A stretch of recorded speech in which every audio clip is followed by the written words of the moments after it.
عليكم ورحمة الله وبركاته. مع حضراتكم محمد أيمن من قناة جينو تي في لتعليم اللغة الإنجليزية.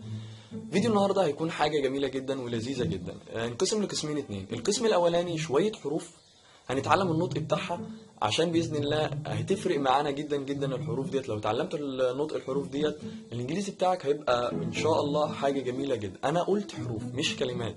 احنا معظمنا عنده كلمات كتيرة جدا بس للأسف ما بنعرفش ننطقها صح، لأن احنا بقالنا أكتر من 16 سنة بنتعلم إنجليزي غلط.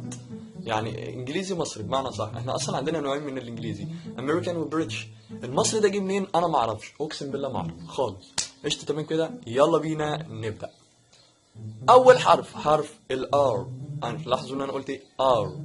الامريكان او بمعنى اصح الانجليز لما بيجي ينطقوا حرف الار عندهم لدغه كده فيها، بيقول لك ايه؟ ار ار. مش عندنا هنا. احنا المصريين ادوا له حقه جامد في الحرف ده، بيقول لك ايه؟ ار. قول يا ابني انت هو ار ار. يعني مثلا يقول لك ايه؟ فازر، مازر، برازر، سيستر. ماشي. احنا بقى لما نيجي ننطق باللغه بتاعتهم، او مثلا يقول لك ايه؟ ريد. رد عليا وقول مين حبيبي انا. هي غلط. اولا اسمها ريد. لما حرف الار يجي في الاول بننطقه كده يعني مثلا اقول ايه؟ ريد، ريسايكل ريد. انما لما يجي في الاخر يعني مثلا زي كلمه في البريتش بقى معظمهم يعني بتبقى في البريتش يقول لك ايه؟ فاذا، ماذا. لاحظوا ان انا قلت ازاي؟ فاذا، ماذا، براذر. مش فازر، ماذر، براذر. غلط، والمصحف غلط. حرف السي. حرف السي معظمنا عارف ان هو بيتنطق سين وكاف، بس امتى يتنطق سين وامتى يتنطق كاف؟ خلينا في الاول بيتنطق سين. سين لو جاي وراه الثلاث حروف دول اي اي واي. تاني اي اي واي. يعني مثلا زي كلمة ايه؟ سايكل، سنت، سيركل. ما قلتش سيركل غلط. تمام. ما عدا كلمة واحدة بس، أو في كلمات تانية بس مش متذكرة صراحة. في كلمة اسمها cello، cello هي بتتنطق كده. أما باقي الحروف التانية غير التلاتة دول بتتنطق كاف عادي، زي مثلا كلمة كات. أي كلمة تانية بتبتدي بحرف السي وبعدها أي حروف غير التلاتة دول. الحرف اللي بعده حرف ال. احنا دايما نقول لك ايه؟ لايت، لامب. يعني انت جبت الكلام ده منين؟ انا مش عارف. يعني اولا بتتنطق مثلا طلعها من هنا، يعني مخنوق وانت بتقول لك ايه؟ ال كده. يقول لك ايه؟ ال. يعني مثلا كلمه ايه؟ اول بول. ما اقولش بول، لا كده ريحتها وحش. انا اسف. هي اسمها بول مش بول. لا خالص. يعني مثلا يقول لك ايه؟ فوتبول. ما قلتش فوتبول لا برضه ريحتها وحشه. يقول لك ايه؟ فوتبول، لايتنينج. شفت انا قلت ايه؟ لايتنينج. ندخل بقى على الحرفين الثلاث حروف اللي بعدهم اللي هم اي ان جي. المشكله عندنا بقى في الاي ان جي دي، احنا للاسف اديناهم حقهم جامد جدا. يقول لك ايه؟ هي از بلاينج فوتبول ناو. يا عم والله ما اسمها بلاينج خالص، دي بلاينج دي غلط على الصحة وعلى القاعدين معاك. والله اسمها بلاين. عندنا في الكلية كانوا بيعلمونا ان الان اسمها ان الخنة، بتطلعها من مناخيرك كده. يعني تعمل كده، يقول لك ايه؟ بلاين. ما اقولش بلاينج، تعمل كده بلاين. سيننج. مثلا تاتشنج مش تاتشنج. حاجة غلط أوي. ندخل بقى على الحرف اللي انا بعشقه جدا، حرف التي. احنا دايما بنقول لك ايه؟ تي شجره تري مين يا عم؟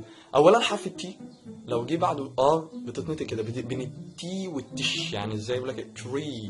تري. حتى طعمها حلو والله. انا بقول لك تري مش تري، لا تري. يعني مثلا لو سالت واحد فيكم قلت له مثلا 20 بالانجليزي يقول لك ايه؟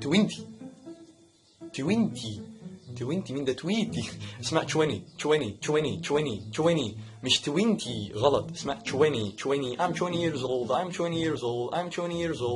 20 years old. I graduated from faculty of arts English department. غلط. اسمها I'm 20 years old. I'm graduated from faculty of arts English department the university. شفت حرف الار اتنطق ازاي؟ R. ونطقت حرف ال ونطقت حرف التشي. تمام. ندخل بقى على الحرف اللي بعده، حرف البي. امتى البي يكون سايلنت؟ معظمنا بقى للاسف، يعني بنسبه 99.9 دي تول بنيجي نقولها مثلا، يقول لك ايه، هي از climbing a tree now climbing a tree now. يا عم اقسم بالله غلط. حرف البي بيكون سايلنت لو جاي بعد حرف الام، زي مثلا كلمه ايه، climb بيكون سايلنت برضو قبل حرف التي. يعني مثلا اقول لك كلمه ايه، دات مش ديبت، دات مش ديبت نهائي، اسمها دات. طيب نيجي بقى لحاجه كتير قوي ممكن معظمنا يكون عارفها، كلمه ذا وذي اللي هي تي اتش اي. امتى تنطق ذا وامتى تنطق ذي؟ ذا لو جاي وراها حرف كونسوننت اللي هو الحرف الساكن بمعنى صحيح، مثلا كلمه ايه، ذا كات، ذا دوج كده مثلا. انما لو ذي لو جاي وراها حرف فول اللي هو مثلا الحرف المتحرك، مبدئيا كده اعرفكم الحرف المتحرك اللي هو الحرف اللي بيتحرك في النطق، يعني بمعنى صح قليل الادب، ملوش قاعده ثابته، تشيله من هنا يبوظ من هنا، تشيله من هنا يبوظ من هنا، ملوش اي قاعده ثابته في النطق نهائي خالص. مثلا اللي هم الحروف عندنا يعني مكتوبه فوق، كلمه او اي اي يو يا واد، تمام.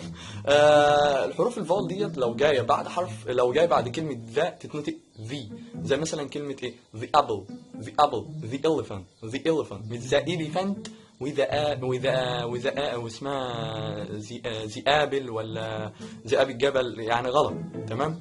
ندخل بقى على القسم الثاني اللي هي بعض النصائح المهمه ان انت تتكلم ازاي تتكلم انجلش. انا دلوقتي عرفت بعض الحروف، وان شاء الله في فيديو تاني اعلم برضو حاجات تانية جديده. دلوقتي عرفت انا بعض الحروف ازاي اطور اللغه الانجليزيه بتاعتي بقى.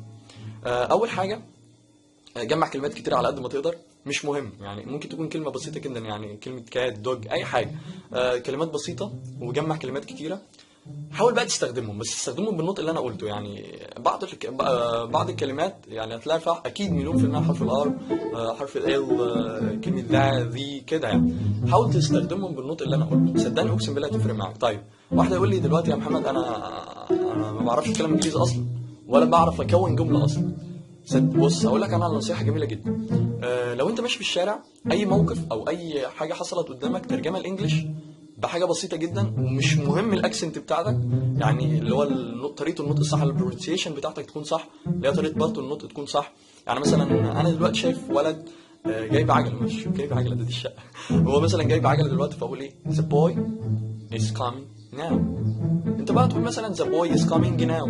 نرجع بقى للفيديو، مثلا كلمة ing is coming now، the boy is coming now كده. يعني مثلا this woman is pretty، انا مش بعكس يعني الست دي جميلة جدا مثلا. ده انك بقى حول المشاهد اللي انت بتشوفها دي الكلمات، قصدي الجمل الانجليزية. نيجي بقى في البيت في الواقع، حاول مثلا تتكلم مع اخواتك مع باباك، اي نعم هيضربك بالشبشب عادي جدا، بس تقبل الموضوع. يعني احنا في بلد اصلا للاسف يعني لما تيجي تتكلم انجليزي يقول لك يا عم بلانيلا مش عارف ايه، قال لي اتعلموا خدوا ايه، بس والله العظيم هتفرق معاك. ما دام عاوز تتعلم انجليزي اعمل النصائح اللي انا قلت لك عنها. حاول تصاحب واحد مثلا صاحبك، حاول واحد صاحبك اللي انا بقوله ده، حاول تصاحب واحد يكون مثلا زي حالاتك كده شغوف باللغه الانجليزيه، بيكون مثلا عاوز يتعلم انجليزي زيك، اتنين خبطوا اي كلام مع بعض.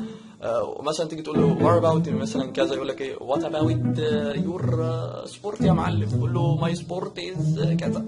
what's your favorite food، قال له my favorite food is محشي كده. يعني في الاول كده لما تيجي تتكلم انجليزي مش مهم خالص الاكسنت ولا مهم البرونسيشن عندك، اهم حاجه ان انت تكون كلمات.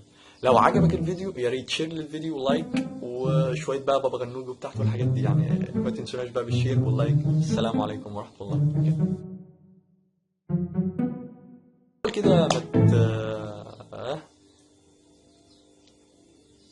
كده بس يعني الاول حاول ما لا مؤاخذه، حاول حاول ما تتكلم الهرتله اللي انا بقولها دي، مش عارف. في الاول كده ما